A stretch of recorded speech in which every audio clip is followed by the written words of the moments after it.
aynu ku bilaabnay madaxweynaha Jamhuuriyadda Federaalka Soomaaliya ayaa warqadaha aqoonsi ka guddoomay danjiraha dalka Hindiya warkan waxaynu eegay wariyahana Nuur Cabdiraxmaan Nuur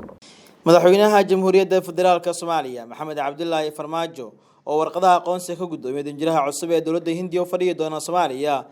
Vendor Kumar Paul ayaa muujiyay dadaalada miradhalka ah ee dawladdu ay gelisay xoojinta xiriirka iyo iskaashiga dalalka caalamka ee dan wadaagta la ah dalkeena Soomaaliya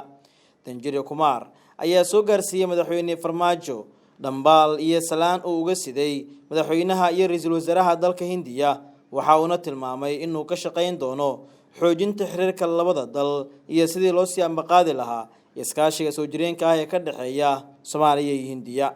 danjiraha ayaa dawladda iyo shacabka Soomaaliyeed uga mahad celiyay soo dhaweynta wanaagsan ay ku qaabileen isaga oo rajo wanaagsan ka muujiyay kobaca iskaashiga labada dal ee dhinacyada waxbarashada caafimaadka ganacsiga iyo socodka madaxweyne Farmaajo ayaa la wadaagay danjiraha dawladda Hindiya horumarka muuqda ee dawladda iyo shacabka Soomaaliyeed ay ku tallaabsadeen muddadii la soo dhaafay gaar ahaan dib u habeynta laamaha ammaanka dhaqaalaha deyn cafinta dib u dhiska ciidamada xoojinta dimuqraadiyadda la dagaalanka argagixisada iyo musuqmaasuqa Farmaajo ayaa ugu dambeyn u hambaliyay danjiraha cusub ee xilka loo soo magacaabay isagoo u xaqiijiyay in uu kala kulmi doono shacabkii dawladda Soomaaliyeed wada shaqeyn iyo soo dhaweyn wanaagsan danjiraha cusub waxa uu horeynba madaxweynaha jamhuuriyadda soo gaarsiiyay dhambaal iyo salaan uu ka waday madaxweynaha iyo ra'iisul wasaaraha dalkiisa waxa sidoo kale uu ka mahadnaqay soo dhaweynta diiran